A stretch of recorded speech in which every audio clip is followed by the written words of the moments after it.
Jake Carter was the kind of man that made other people nervous. He walked through the halls of Harmony Base like he owned the place. His dark eyes never showed what he was thinking. His face stayed calm even when things got bad. People called him the most ruthless human in the galaxy, and Jake did not mind that name. He had earned his reputation the hard way. 3 years ago, he sat across from the Zephyrian Empire's best negotiators. They thought they were smart. They thought they could trick the humans into a bad deal. Jake proved them wrong. When the meeting ended, humanity had 3 new star systems, and the Zephyrians went home angry and empty-handed. Now Jake found himself stuck on a research station at the edge of human space. Harmony Base was supposed to be about peace and working together. 12 different alien species lived there with humans. They all worked on science projects and tried to understand each other. Jake thought it was a waste of time, but orders were orders. The station was big and cold. Metal walls stretched in every direction. Windows showed the black of space dotted with distant stars. Jake's quarters were small and plain. Just a bed, a desk, and a chair. No pictures, no personal things. He liked it that way. Personal things made you weak. Every morning, Jake walked through the station. He checked on the humans. He made sure they were doing their jobs. He wrote reports for command back on Earth. The same boring routine every day. But something caught his attention. After a few weeks, in the dining hall, there was always one creature sitting alone. Her name was Lyra. She was a Zephyrian, one of the blue-skinned aliens from the Empire Jake had beaten in negotiations. Lyra was young, maybe 20 years old in human terms. Her skin was pale blue like winter ice. Her hair was white and moved, like silk when she walked. Her eyes were bright purple, bigger than human eyes. She was pretty in a strange alien way. What made Jake notice her was how alone she was. The other Zephyrians on the station ignored her. They sat together at their own tables and never looked her way. The humans did not talk to her either. She ate her meals in silence, watching everyone else with those big purple eyes. Jake knew that look. He had seen it in mirrors when he was young. It was the look of someone who did not belong anywhere. December came to the station. The humans started acting different. They put up decorations in their quarters. Green and red lights appeared in the hallways. People talked about Christmas, gifts, and parties. Jake had never cared much about holidays, but he watched the preparations with mild interest. Lyra watched too. She would stand near the human areas, looking at the decorations. She listened to their conversations about Christmas plans. Jake saw. Her fingers traced the air like she was trying to understand what the decorations meant. One evening, Jake was walking past the observation deck when he saw her there. She stood alone, looking out at the stars. Her reflection in the window looked sad and lost. He stopped and watched her for a moment. "Are you okay?" he asked, surprising himself. He never talked to aliens unless he had to. Lyra turned around quickly. Her eyes went wide when she saw him. Everyone on the station knew who Jake Carter was. The human who destroyed the Zephyrian trade deal. The one who never smiled or showed mercy. "I am fine," she said in perfect English. Her voice was soft and musical, like wind chimes. "I was just looking at the stars." Jake nodded and started to walk away. Then he stopped. "What do you think of our Christmas decorations?" Lyra's face lit up a little. "They are beautiful. I have been trying to understand their meaning. Is it a religious ceremony? Something like that," Jake said. "It is about giving gifts to people you care about bringing light into the darkness." "That sounds wonderful," Lyra said. "Your people have many beautiful traditions." Jake studied her face. She meant it. She really thought human traditions were wonderful. Most aliens looked down on human customs. They thought humans were primitive and violent. But this young Zephyrian was different. Do your people have similar holidays? Jake asked. Lyra's face fell. Yes, but I am not welcome at those celebrations anymore. Why not? She was quiet for a long moment. Because I am too interested in other species. My people think I have forgotten who I am. They say I am no longer a true Zephyrian. Jake felt something twist in his chest. He knew what it was like to be an outsider. His own people sometimes looked at him strangely because of how cold he was. But at least he had earned their respect. Lyra had nothing. That is their loss, he said finally. Lyra smiled for the first time since he had been watching her. It was a small smile, but it changed her whole face. Thank you for saying that, Commander Carter. Jake walked away, but he kept thinking about that smile. He kept thinking about how alone she looked eating dinner by herself. He kept thinking about how she watched the Christmas preparations like a child looking through a store window.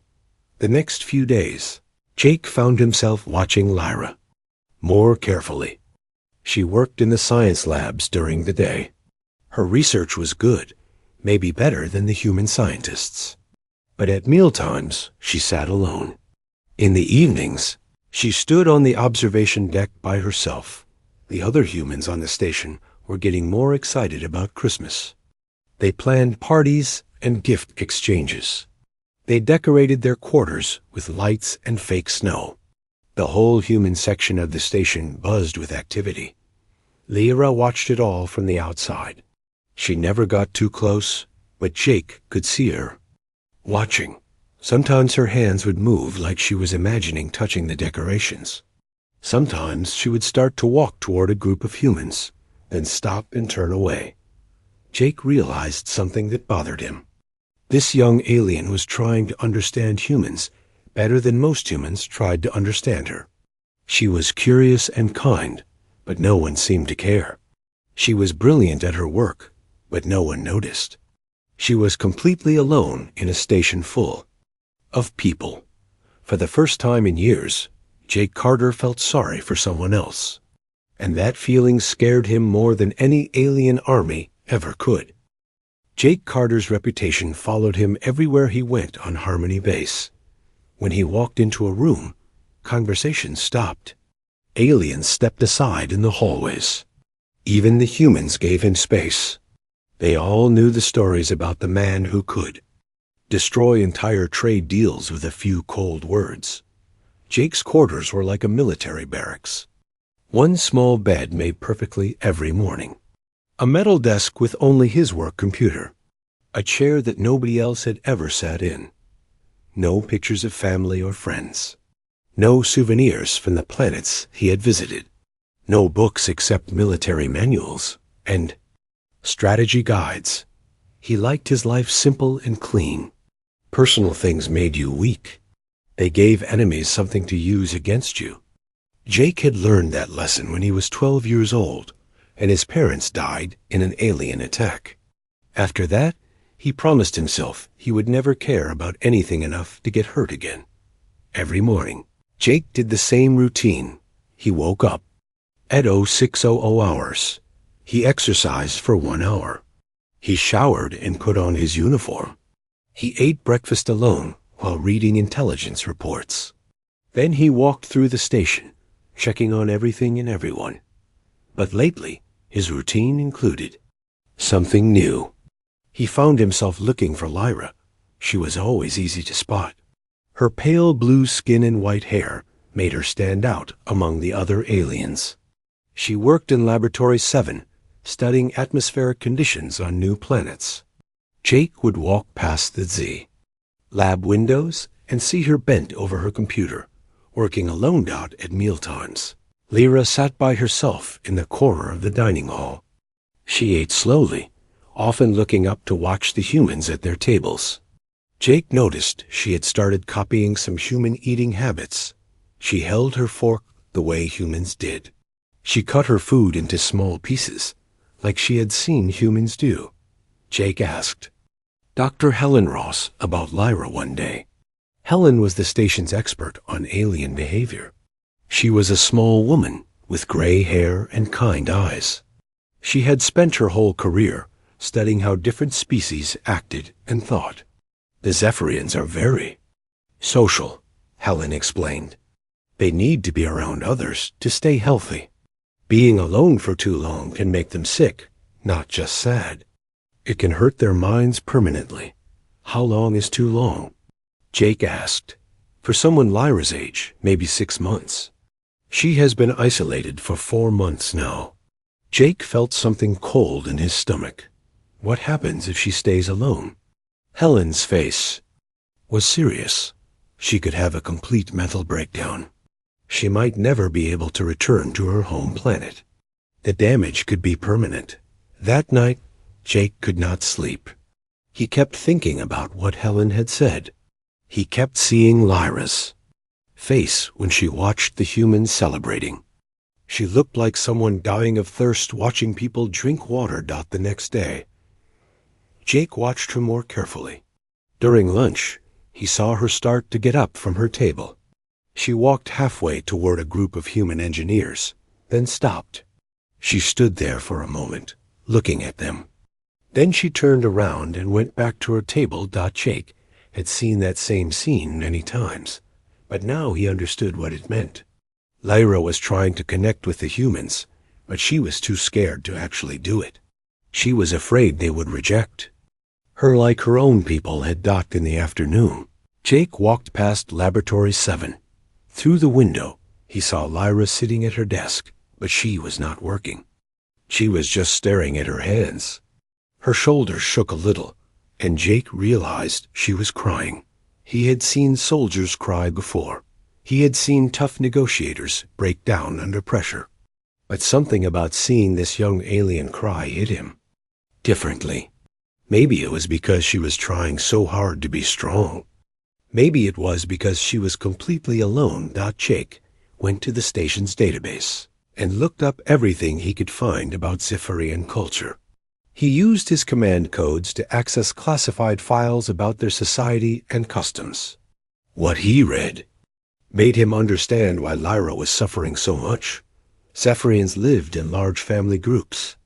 They shared everything: food, homes, emotions. They touched each other constantly, holding hands and hugging. They made group decisions about everything. Being alone went against their deepest nature, but Lyra had been cast out because she was too curious about other species. The files said that some young Zephyrians developed what their society called star madness, an obsession with alien cultures. These individuals were considered sick and dangerous. They were sent away from their families and communities. Jake realized that Lyra was not just lonely. She was slowly dying inside. Her interest in humans was the very thing that had destroyed her life, but she could not stop being curious. It was like she was addicted to learning about other species. The Christmas preparations on the station were getting bigger every day. The humans had formed committees to plan parties and gift exchanges. They decorated the hallways with lights and fake snow.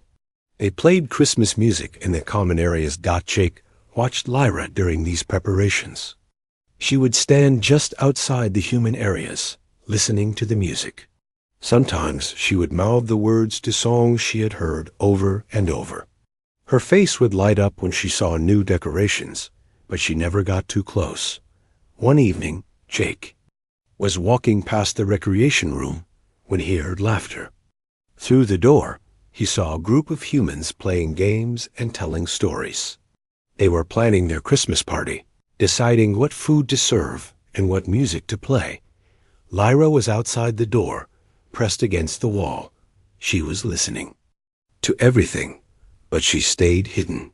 Jake could see her face from where he stood. She looked like a hungry child watching people eat a feast. That was when Jake understood something important. Lyra was not just curious about human culture. She was desperate to be part of it. She had lost her own people, and now she was trying to find a new family among the humans.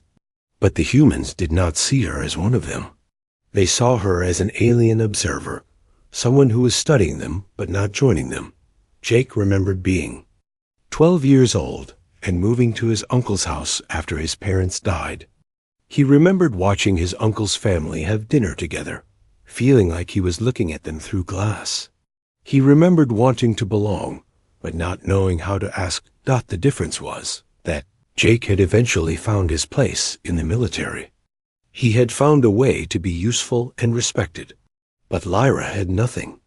She was trapped between two worlds, belonging to neither. Jake went back to his quarters and sat on his bed. He looked around at his empty room and thought about Lyra's empty table in the dining hall. He thought about her standing alone on the observation deck, watching the stars. He thought about her crying in the laboratory. For the first time in 20 years, Jake Carter felt sorry for someone else. And for the first time in his life, he wanted to help someone just because they needed help, not because it would benefit him. The feeling scared him. Caring about people made you weak. It made you vulnerable. It made you do stupid things that could get you killed. But as Jake lay in his bed that night, listening to the sounds of Christmas preparations in the hallways, he realized something else. Maybe being completely alone was not strength. Maybe it was just another kind of death. Maybe it was time to take a risk. Jake Carter's life had been shaped by loss and hard choices. When he was 12, alien raiders attacked his family's colony on Proxima 7. His parents died protecting the settlement. Jake survived by hiding in a storage closet for 3 days. Until rescue ships arrived. His uncle, Colonel Dan Carter, took him in after that. Uncle Dan was a career military man who believed emotions were dangerous. Feelings get people killed, he would say. Think with your head, not your heart. Jake learned that lesson well. He learned to lock away his feelings and think only about winning. It worked. He became the best negotiator in the fleet. He saved human lives and won resources for the colonies. But he also became someone who never smiled, never laughed, and never let anyone get close to him. Now, at 35 years old, Jake was starting to question everything he had been taught. Watching Lyra suffer was breaking down walls he had built around his heart. He tried to tell himself it was just strategic thinking. A sick Zephyrian scientist could cause problems for the station. But deep down, he knew the truth. He cared about her. The realization hit him one morning while he was shaving. He caught his own eyes in the mirror and saw something he had not seen in years. He looked worried, not about mission objectives or tactical problems. He was worried about one lonely alien girl. "This is stupid," he said to his reflection. "She is not your problem." But he could not stop thinking about her. During his morning walk through the station, he found himself checking Laboratory 7. First, he needed to see that she was there, that she was okay. When he saw her working at her computer, he felt relief. At lunch, Jake positioned himself where he could watch Lyra's table. She was getting thinner. She picked at her food without really eating. Her big purple eyes had dark circles under them. She was fading away, and nobody else seemed to notice or care. Jake decided to do some research. He accessed the classified files about Zephyrian psychology. What he read made his blood run cold. Helen Ross had been right. Zephyrians could die from isolation, not just become sad or sick. They could actually die. Their brains were wired differently than human brains. They needed social contact the way humans needed air. Without it, their nervous systems would slowly shut down. The process took about 6 months from start to finish. Lyra had been isolated for 4 months. Jake read about the symptoms: loss of appetite, trouble sleeping, difficulty concentrating, emotional numbness. Lyra showed all of these signs.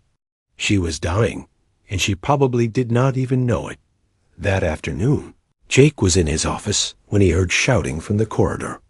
He went to investigate and found a group of human technicians laughing about something. As he got closer, he realized they were making fun of Lyra. "Did you see her trying to copy how we eat?" One of them said. "It is like watching a child play. Dress up. She follows us around like a lost puppy." Another added, "It is kind of creepy."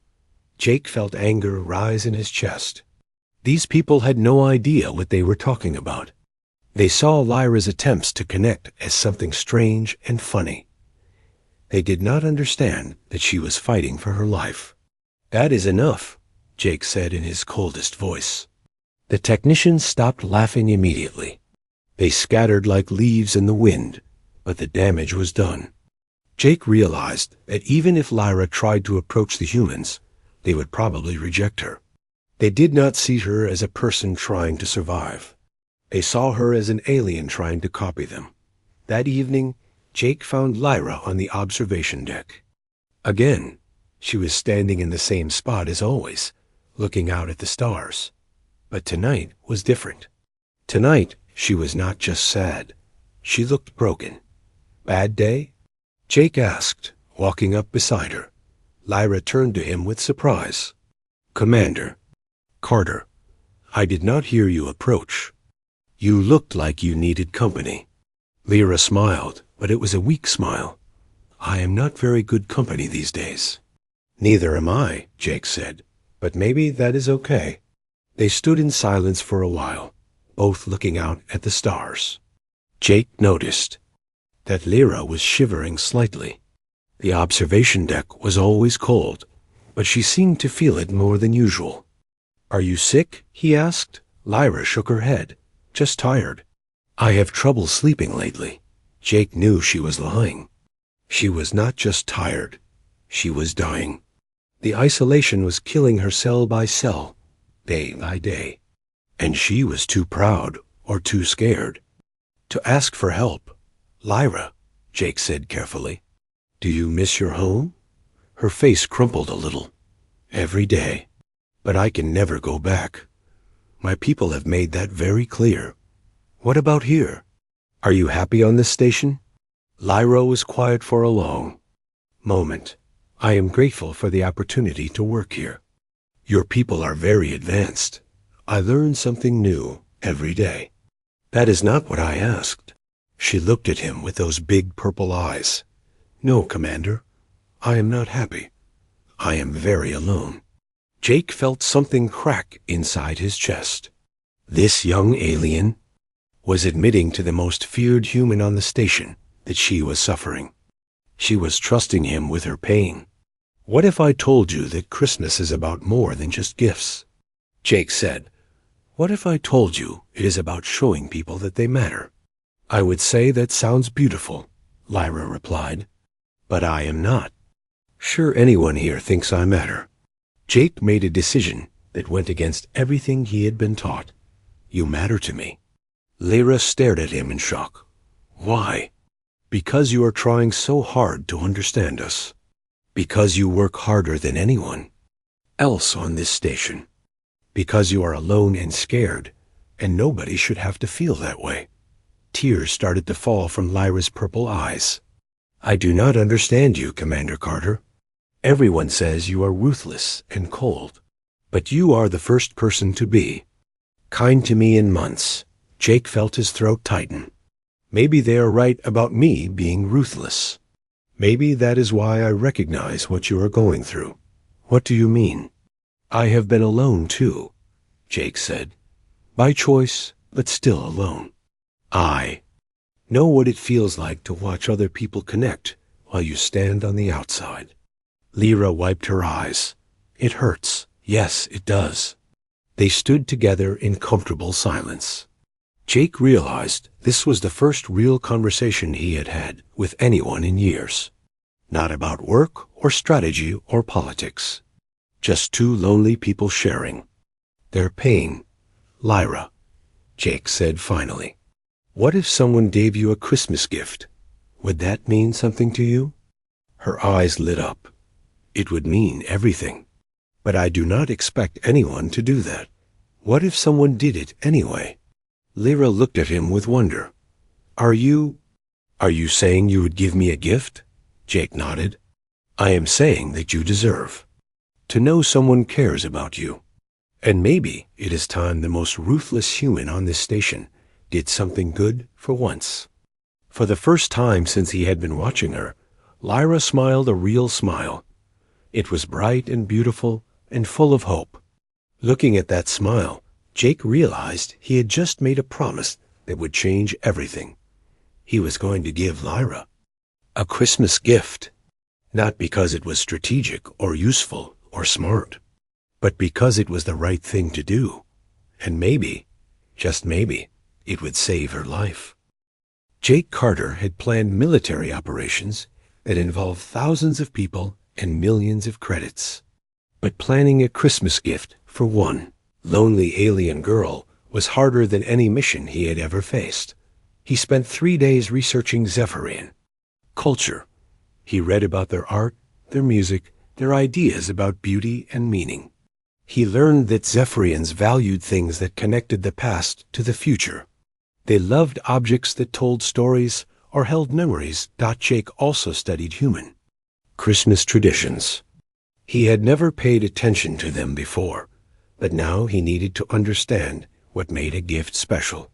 He learned that the best gifts were not the most expensive ones. They were the ones that showed you really knew and cared about the person.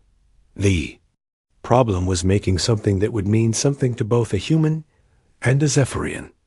It had to bridge two completely different worlds. Jake finally decided on a crystal sculpture. He would make it himself using the station's fabrication equipment. The base would be carved from synthetic diamond in the clean, simple style that humans preferred. The top would have flowing, organic shapes like the art he had seen in Zephyrian cultural files. But the real magic would be inside. Jake programmed a tiny holographic projector to show scenes from Earth's winter seasons.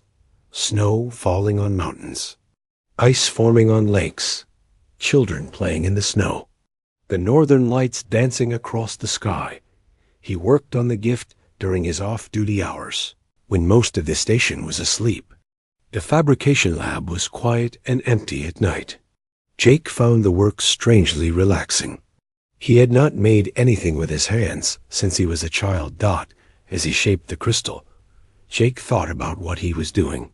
He was taking a huge risk. If word got back to command that he was giving personal gifts to alien researchers, his career could be over. They might think he was compromised or going soft, but Jake realized he did not care about his career as much as he used to. Watching Lyra suffer had changed something inside him. He could not just stand by and do nothing while she slowly died. From loneliness, the sculpture took him 6 nights to complete. When he finished, he held it up to the light.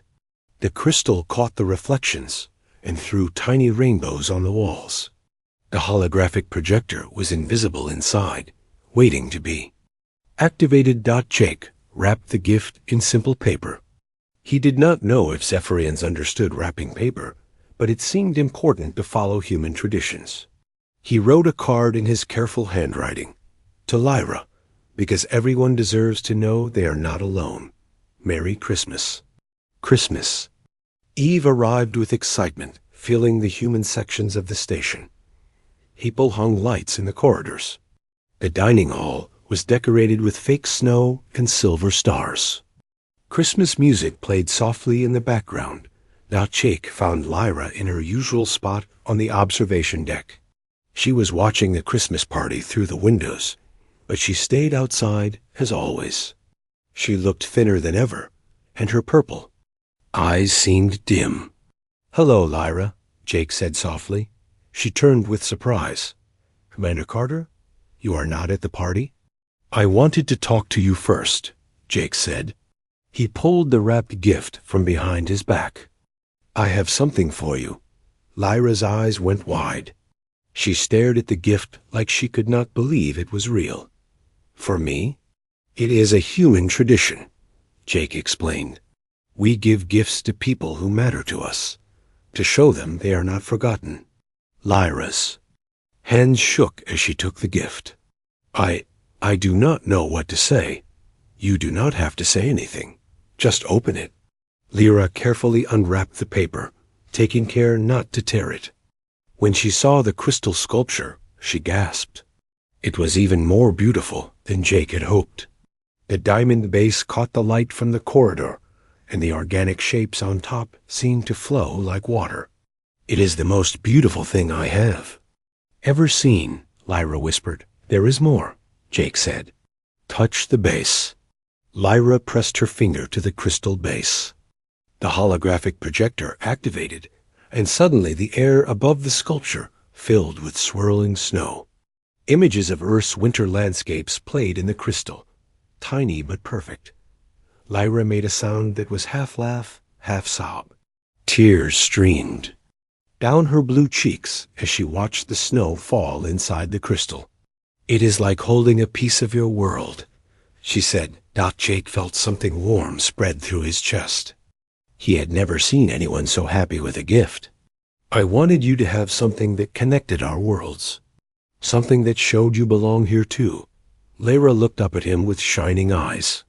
Why did you do this? Everyone says you are the most ruthless human in the galaxy. But you are the kindest person I have ever met. Jake thought about that question. Maybe I am tired of being ruthless. Maybe I wanted to remember what it felt like to be human. Thank you, Lyra said simply. You have no idea what this means to me. But Jake was starting to understand. He could see color returning to Lyra's cheeks. Her eyes were brighter than they had been in weeks. Just knowing that someone cared about her was already helping her heal. Come on, Jake said. Let us go to the party. Lyra looked scared. I do not think I would be welcome. You are welcome because I say you are welcome, Jake replied. And I am still the most ruthless human on this station when I need to be. Jake led Lyra into the Christmas party. The room went quiet when they entered. Everyone stared at the stations. Feared commander walking in with a lonely alien girl. Everyone, Jake said in his command voice. I would like you to meet Lyra. She is one of our hardest working researchers, and she will be joining us for Christmas. There was a moment of awkward silence. Then Dr. Helen Ross stepped forward with a warm smile. Lyra, how wonderful. Come, sit with us. Soon other humans were introducing themselves to Lyra. They asked about her research and her homeworld. They showed her the Christmas decorations and explained the traditions. Lyra smiled and laughed, still holding her crystal sculpture. Carefully in her hands, Jake watched from across the room. He felt something he had not felt in years. Pride, but not in himself. He was proud of Lyra for being brave enough to join the party. He was proud of the humans for welcoming her. He was proud of what they had all accomplished together. Dr. Ross came over to him. That was a very kind thing you did, she said quietly. It was just a gift, Jake replied. No, it was much more than that. You gave her hope. You probably saved her life. Jake looked at Lyra, who was now laughing at something one of the engineers had said. She looked like a completely different person from the sad, lonely alien who had been dying slowly in the corners of the station. Maybe she saved mine too, Jake said. As the party continued, Jake realized that giving the gift had changed him as much as receiving it had changed Lyra. He felt lighter somehow, like he had been carrying a heavy weight for years, and had finally put it down. The most ruthless human in the galaxy had done something completely selfless. And instead of making him weak, it had made him stronger. It had made him remember what it meant to be human. For the first time in 20 years, Jake Carter was truly happy. The change in Lyra was like watching a flower bloom after a long winter. In the days following Christmas, she seemed to glow with new energy. Her purple eyes were bright again. She walked with purpose instead of dragging her feet. She ate her meals with appetite instead of picking at her food. But the biggest change was that she was Longer alone. Dr. Helen Ross had invited Lyra to join the weekly cultural exchange meetings. The engineering team asked for her help with a terraforming project, fascinated by her knowledge of atmospheric science. Even some of the other alien species on the station began nodding to her in the hallways. Jake watched these changes with satisfaction. His simple gift had started something bigger than he had expected, but he was not prepared for how much it would change him too. "Commander Carter," Lyra said one morning, appearing at his office door. "May I speak with you?" Jake looked up from his reports. Lyra stood in the doorway holding her crystal sculpture, which she seemed to carry everywhere now. She looked nervous but determined. "Of course. Come in." Lyra sat down across from his desk. "I wanted to thank you again for the gift, but I also wanted to ask you something." "What is it? Why did you really give this to me?"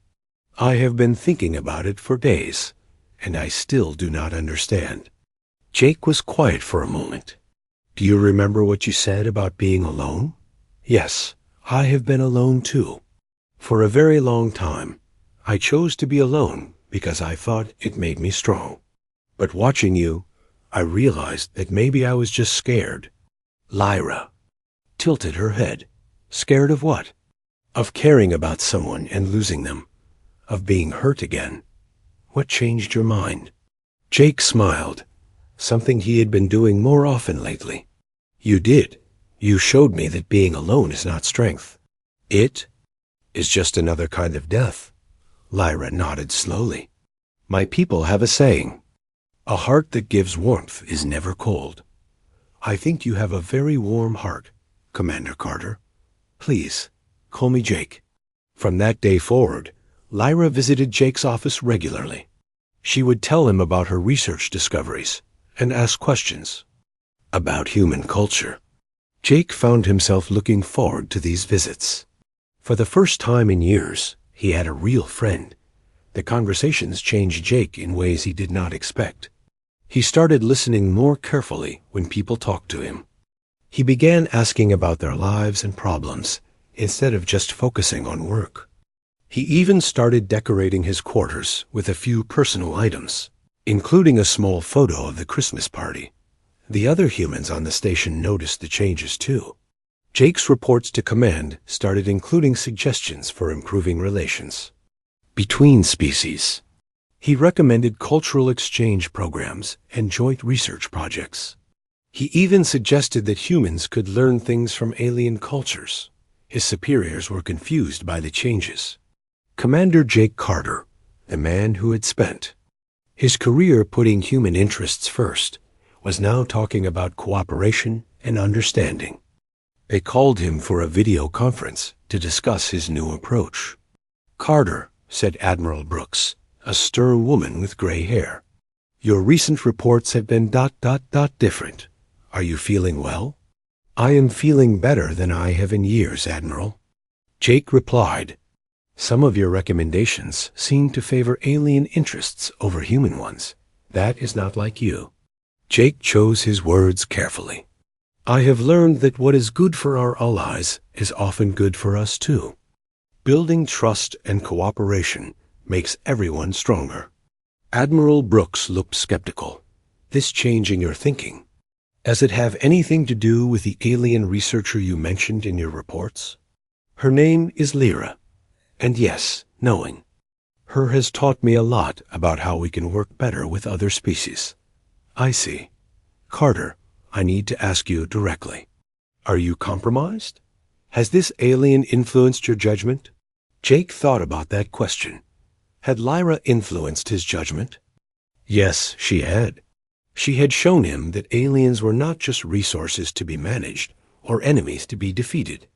They were people with feelings and dreams and fears, just like humans. "No, Admiral, I am not compromised. I am just better at my job now." The Admiral did not look convinced, but she ended the call without giving Jake any direct orders. Jake knew he was walking a fine line. If command thought he was going soft, they might reassign him or worse. But Jake found he did not care as much about his career as he used to. He cared more about doing the right thing. 3 months after Christmas, Jake received news that would test his new values. The Zephyrian government had requested Lyra's return to their home system. They claimed she had important information about atmospheric research that was needed for their colonies. Jake knew it was a lie. The Zephyrians wanted Lyra back because her research was making them look bad.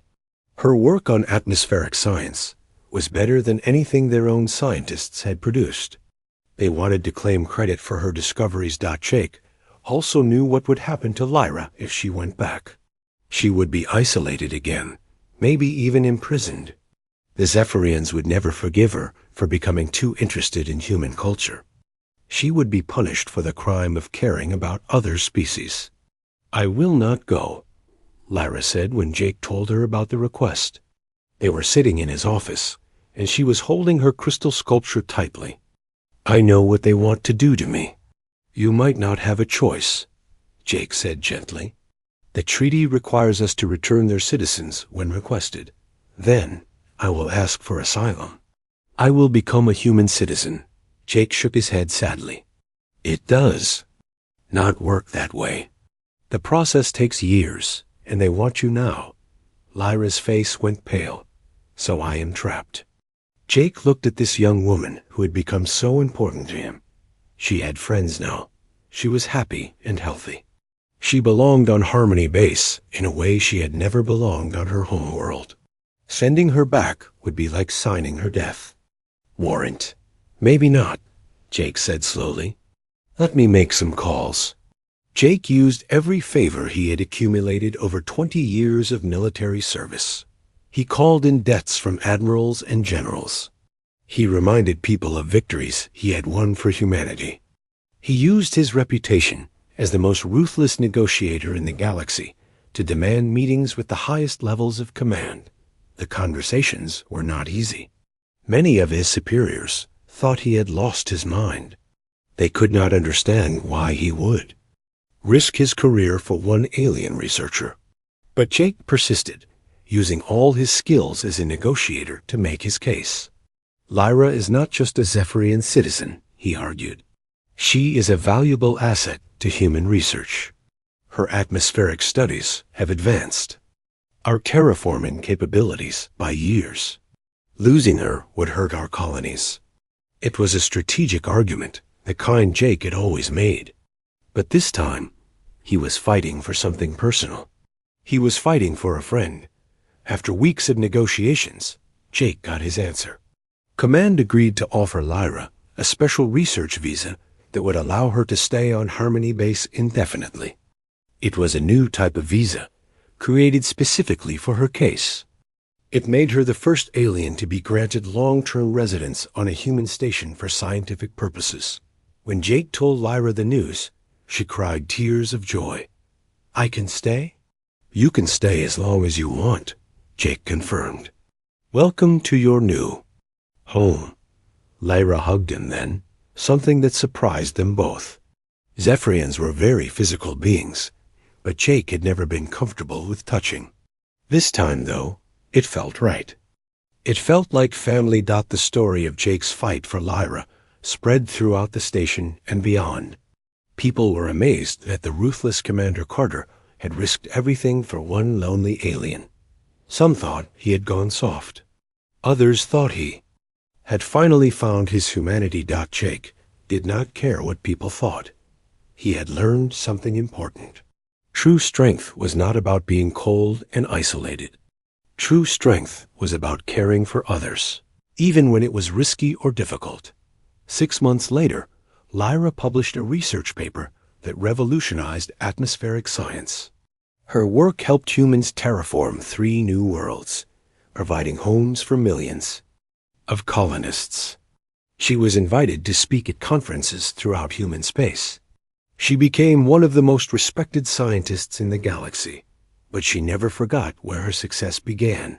In her acceptance speech for the prestigious Newton Science Award, she talked about the gift that changed her life.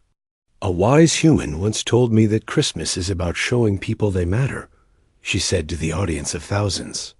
One man's kindness saved my life and taught me that the universe is full of wonders when we open our hearts to each other. Jake watched her speech from his new assignment as head of interspecies relations for the Terran Defense Force. Command had realized that his experience with Lyra made him uniquely qualified to work with alien cultures. He was building bridges between species, using the same skills he had once used to defeat them. After Lyra's speech, Jake received a message from her. It was a picture of her crystal sculpture, still sitting on her desk after all these months. The holographic snow was still falling inside the crystal, as beautiful as ever. The message said simply, "Thank you for teaching me that I matter. You matter too." Jake smiled as he read the message. He had spent most of his life trying to be the most feared human in the galaxy.